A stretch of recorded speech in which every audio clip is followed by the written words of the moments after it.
結婚39年目のお祝いをしましたというつもりだったんですけれども、今回は本当びっくりしてしまいますよ。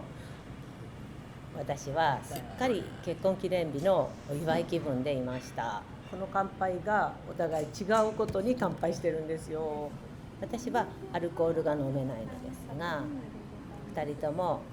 美味しいものを食べるのが好きなので、こういう食事の時は大切な時間です。こうしてね、一緒に食事をするのがなんか本当平和っていうか、本当平和な気分ですね。それとね、いつも夫は静かで家では黙々と食べるんですけれども、外食では料理とか素材とかの話をよくします。今回は一泊で三重県の青山リゾートというところにゴルフをしに来ました。温泉もあります。まだまだこの時は人が少なくて、穴場だねっていうぐらい素敵なところでした。昔は子供を預けてでも結婚記念日には2人で必ずお食事行ってましたし、それずっと続いてたんですけどね、今年はなんですよ。多分予約する時に夫は勘違いしただけだとは思うんですけれども、お誕生日のお祝いで最後にケーキが来たんですけどね、夫が別口に頼んでたんでしょうね。びっくりでしょ。誕生日と結婚記念日っていうのが6日違いなんですね。だから毎年毎年大変だなと思って、2週続けてお祝い考えるのも大変だろうなと思って、もう一緒でもいいよって言ってたんですけれども、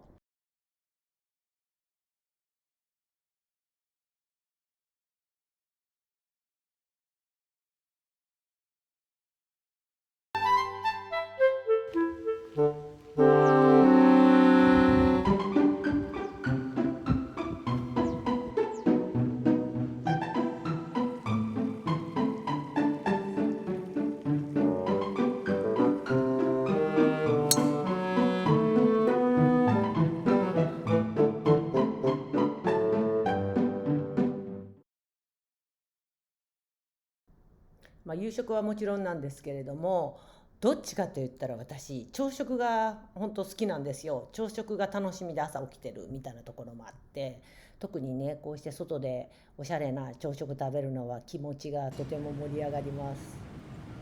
これはね、ミントが入ったお店なんですけれども、ここはハーブ園もあるので後で行くんですけどね、こういう感じで真似してみようと思いました。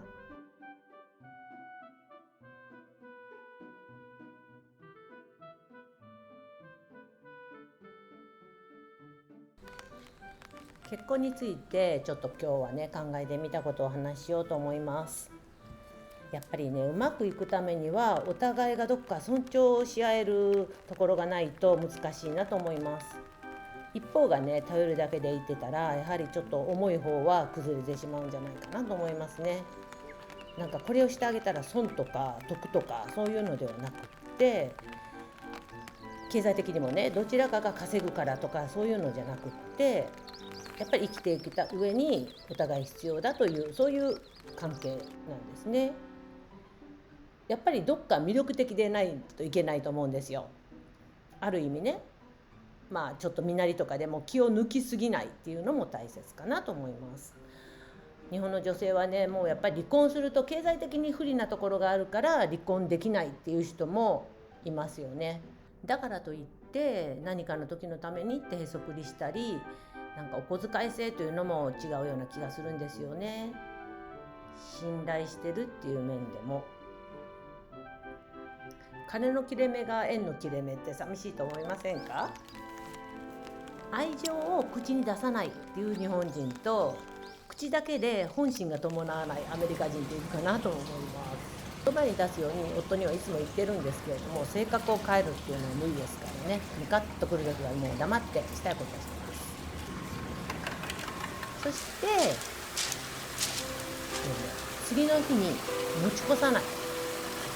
朝はおはようって言っていってらっしゃいって必ず言う。これはもう心に決めてます。